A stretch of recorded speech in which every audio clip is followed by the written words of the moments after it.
Well, continuing Dr. King's legacy, the Southern Christian Leadership Conference has selected a new president to lead the civil rights organization. Since its founding by Dr. King back in 1957, the nonprofit's primary goal has been to fight for racial equality through nonviolent resistance. Now, back in August, the SCLC promoted longtime vice president and Memphis native DeMark Liggins as its new leader. He joins us now to talk more about his role and vision for the future. Mr. Liggins, welcome home. Glad to see you. Congratulations. How have you been? I've been good. Thank you for having me. My pleasure. You and I were talking on the phone a little bit earlier today about the impact of Fred Smith and FedEx, and I know you wanted to share a few thoughts about that. It's a loss, right? And when you look at Fred Smith and not just what he was able to do in the business community, which is a story into itself, but who he was as a person and how it came out. You know, FedEx was always seen as one of those companies that led and led with empathy. They led with love, and I think they've been a partner of ours. And they've been, more importantly, a partner of humanity. And it's a loss. It was a sudden loss, and one that we're praying for him and his family on. Sure. As we mentioned earlier, you will be leading the National SCLC. And what are your thoughts when it comes to legacy, faith, and of course America's future and where we are today? You know, if you talk to me a lot, I talk the SCLC's pillars are legacy, leadership, and love. And that encompasses, you know, your legacy, your faith, where we are. And I think that it's important to remember the past. I think that because of where we are today in our country, we need to all remember that these times that we're in are not new, that there's been an ongoing battle between those of us who love and those of us who maybe will place efficiency over humanity. Has that battle these days become even more challenging, you think? I'm going to say different. I think the challenges are always immense, and I think that when we fall into these moments where we think that it's over, freedom is ongoing, democracy is ongoing, this American experiment is one that's ongoing. I think we all need to remember that we all need to do our part to make sure that the American democracy is strong, and there's a reason that we're a beacon of light to this world, and it's because of our capacity to always move towards our ideals and not sit on who we've been. Where do you think we stand these days with the Southern Christian Leadership Conference? How do you grow it? How do you continue to make it relevant? How do you reach newer members and younger people to say, this is your organization as well? What do you do there? What do you say?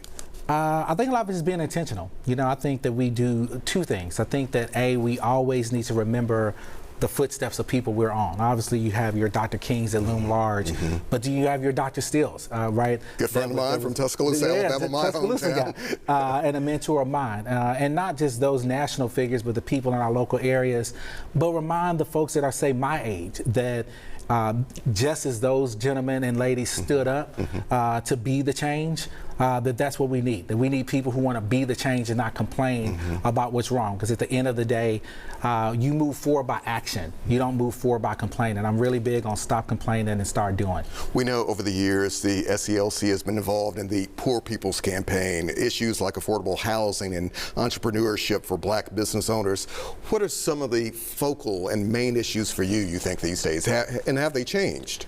Again, a lot of it is going back to the future. Of course, we still talk about housing. We talk about some of our initiatives. We talk about, to your point about young leadership, we got a program coming out called Generation Now, where we are making sure that we develop and mold and train, make sure that we know there are certain fronts, I think, in our local communities, making sure that we get back to that. Not just being present in a large group, but being present in the communities and making sure, because those issues around housing, those issues around jobs, at the end of the day, it's what are people facing in their real lives, right? And making sure that we understand kitchen table issues, and more importantly, that we can work with and be on that side of bringing solutions. I think that the legacy of Dr. King was his ability to move the needle and not just complain. Another issue, as you well know, that hits very close to home for so many Memphians out there was the burning, the torching of Claiborne Temple in downtown Memphis that meant so much to so many people throughout the decades. When it comes to restoration of that church, that building, the temple itself, what are you hoping to see? We want to make sure that AP remember why it's important. You know, when you talk about a place that it wasn't just that the I Am Man signs were made there, it's why, right? It's because that church represented and had always been part of this Memphis community. What we want to see, I think Dr. Steele was here talking about it, we want to make sure that everyone knows that we're here to help, that they are not in alone. We know that there was a project going on anyway, but we're here to help. We're here to support, and what we can lend from our side. We want to make sure that we always posture to make sure that that legacy portion is remembered, not just for what it could do, but what it will do as we move forward. All right, and you're a Memphian as well. Got ties here. Yeah, deep ties here. Both my parents are from here. My grandparents were from here.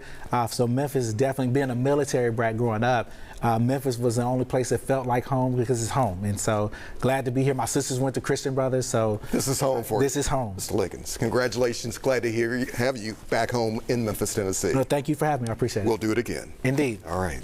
All right.